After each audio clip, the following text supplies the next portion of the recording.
नमस्कार दोस्तों, ऋणों की श्रृंखला में आज हम पितृदोष अगला जो है वो डिस्कस करेंगे, जिसका नाम है अजन्मा ऋण। अजन्मा ऋण यानी राहु का ऋण। देखिए ये कैसे इसको देखा जाएगा, बड़ा आसान सा इसका एक उपाय है कि आप देखिए कई बार क्या होता है कि बहुत सारे जो बच्चे हैं वो पैदा होने से पहले ही एक्सपायर हो जाते हैं, यानी उनकी डेथ हो जाती है। वो आपके अबॉर्ट बच्चे भी हो सकते हैं कि जिस बच्चे ने आपके पेट में तो जन्म लिया, लेकिन वो जो है पूरी तरीके से इस दुनिया में जन्म नहीं ले पाया।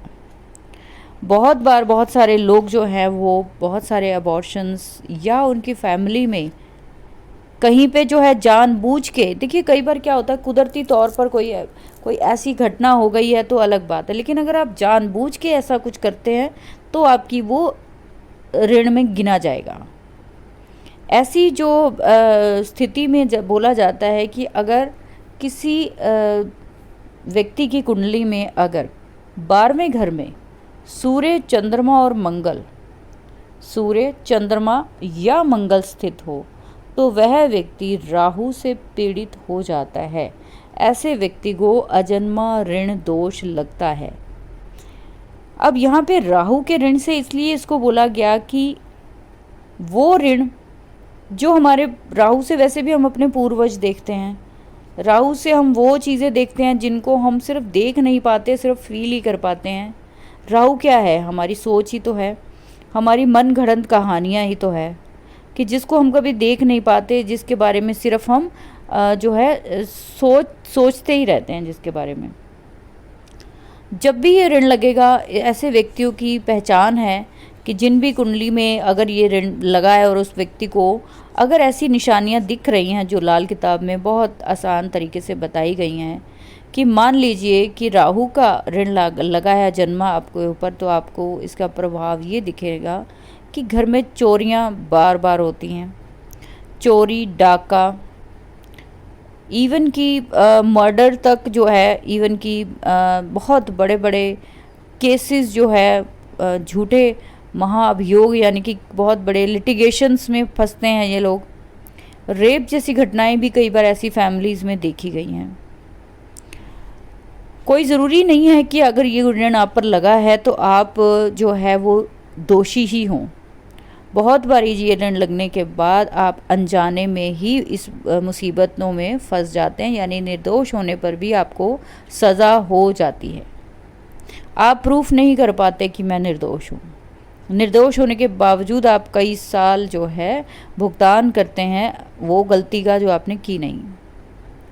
आपके घर में अगर कोई जानवर है तो बहुत जल्दी मर जाता है वो, और वो आप अपने घर में, कई बार मैंने ये चीज़ नोटिस की है, मेरे नोन है कि जिन्होंने जितनी बार भी उनके सेम यही 12th हाउस का था, तो उनके घर में वो बार बार डॉग रखते थे और बार बार उसकी डेथ जो है वो 2 से 3 महीनों में हो जाती थी। तब हमने इसको रेक्टिफाइड किया और जाना कि ऐसा क्यों होता है। ऐसा होने के पीछे कारण यही है कि कुछ ऐसा है जो आपके घर में आपको बार बार निशानी दे रहा है कि कुछ गलत है। घर में नाखून जो है, नेल्स से रिलेटेड जो है वो प्रॉब्लम जो है वो हो जाती है घर में किसी ना किसी को, इवन कि जिसकी कुंडली है उसको तो ज़रूर हो सकती है। ये चीज़ें ज़्यादा प्रोमिनेंट आपको दशा महादशा में नज़र आएंगी जब राहु जो है वो प्रोमिनेंट होगा आपकी कुंडली में। मानसिक और शारीरिक क्षमता जो है दिन बर दिन आपकी ख़त्म होती जाएगी। चारों तरफ दुश्मन ही दुश्मन पैदा हो सकते हैं। 1 सेकंड में आप समझ लीजिए अभी ठीक था तो अभी 1 सेकंड में दुर्भाग्य के बादल चारों तरफ जो है वो मंडराने शुरू हो जाते हैं। और जो है आप देखिए कि ऐसे जो चीज़ें हैं हो जाती हैं इनके साथ कि जिनको घर में जो प्रॉब्लम्स का, कई बारी बीमारी का समझ लीजिए समझ में ही नहीं आता कि बीमारी जो है वो हुई है तो कौन सी बीमारी है, वो बीमारी ही डायग्नोज नहीं हो पाती है। तो इस तरीके से राहु के जो बहुत सारे जो सिम्टम्स है, बहुत छोटे छोटे बताने की आपको कोशिश करती हूँ, बहुत डिटेल में इसलिए नहीं बताना चाहती कि लोग बोर हो जाते हैं। अगर आप बहुत डिटेल में चाहते हो तो मैं इन ऋणों को डिटेल में ही अगली वीडियोस में बताऊँगी। आप कमेंट सेक्शन में ज़रूर बताइए मुझे। वैसे इनके जो मोटे मोटे जो इनके इंडिकेशंस हैं वो यही है कि जब भी इनके आसपास देखिए कि कोई शमशान भूमि, यानी कि जहाँ पे मरने के बाद दफनाया जाता है या फिर उनको जलाया जाता है, कोई ऐसी फायर से रिलेटेड बहुत बड़ी कोई आइटम या ऐसा कोई फैक्ट्री हो सकती है। कोई आज के टाइम में देखा जाए, पुराने टाइम में बोला जाता था कि जो भूनने वाली भट्टी होती है दानों को, वो होती थी। आज के टाइम में देखें तो कोई फैक्ट्री हो सकती है जहाँ पे किसी चीज़ों की रोस्टिंग होती हो, या फिर इसकी सबसे बड़ी पहचान जो है वो ये है, जो आज के टाइम में बड़ी आसानी से आपको मिल जाएगी। आपके घर के बाहर से एक सड़ी गली गंदी नाली जो है वो आपकी जो मेन एंट्रेंस है उसके नीचे से जा रही होगी।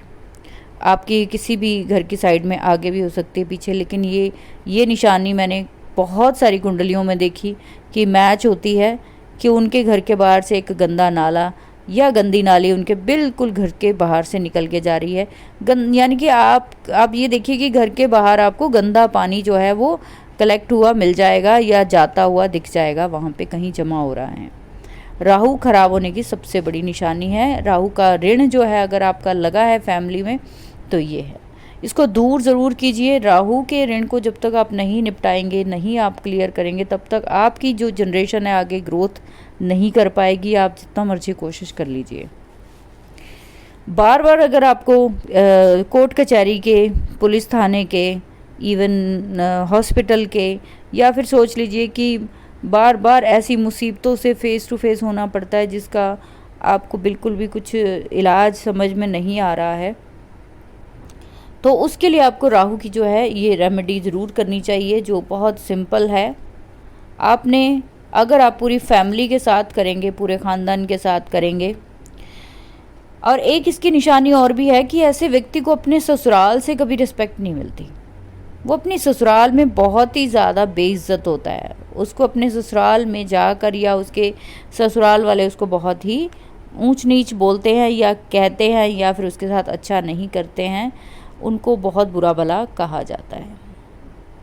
तो उपाय के लिए आपको क्या करना है कि अपनी पूरी फैमिली, जो भी आपके चाचे ताए जो हैं, जो भी आपके दादा या आप ताऊ जो भी हैं, आपके सबको गिन लीजिए, और उनके बाद जो है आप एक एक जो है नारियल सूखा, जो हिलाने से जिसमें से टक टक की आवाज़ आती है, गोली वाला नारियल भी बोलते हैं उसको कई लोग, वो नारियल आपको लेना है सबके हिस्से का, यानी 50 है तो 50 जनों के हिसाब से 50 नारियल और उन सभी नारियल को आप साल में एक बार सभी के नाम से इस राहु की दुर्दशा से बचने के लिए प्रवाहित कर दीजिए। आप देखिए जैसे जैसे आप साल भर साल इसको प्रवाहित करना शुरू करेंगे, आपका जो ऋण है वो जाता रहेगा, आपकी जनरेशन्स जो है वो फ्री होनी शुरू हो जाएगी ज़िंदगी में। तो इस तरीके से बहुत आसानी से आप इन चीज़ों से छुटकारा पा सकते हो, बशर्ते कि हमें पता हो कि हमारे साथ ये प्रॉब्लम जो है वो है या नहीं है।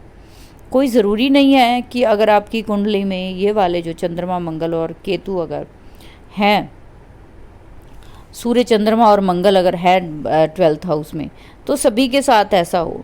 तभी लाल किताब को इम्पॉर्टेंट माना जाता है कि इसमें निशानियाँ दी गई हैं, इसमें पहचान दी गई है कि आप देखिए कि ऐसा कुछ है। आपके घर के आसपास वीरान भूमि है, उजाड़, शमशान जहाँ पे कोई निवास ना करता हो, सड़ी गली, गंदी जो है नाले बह रहे हों आपके आसपास, तो ये सब जो है कहीं ना कहीं आपको उसकी तरफ निशानी देता है।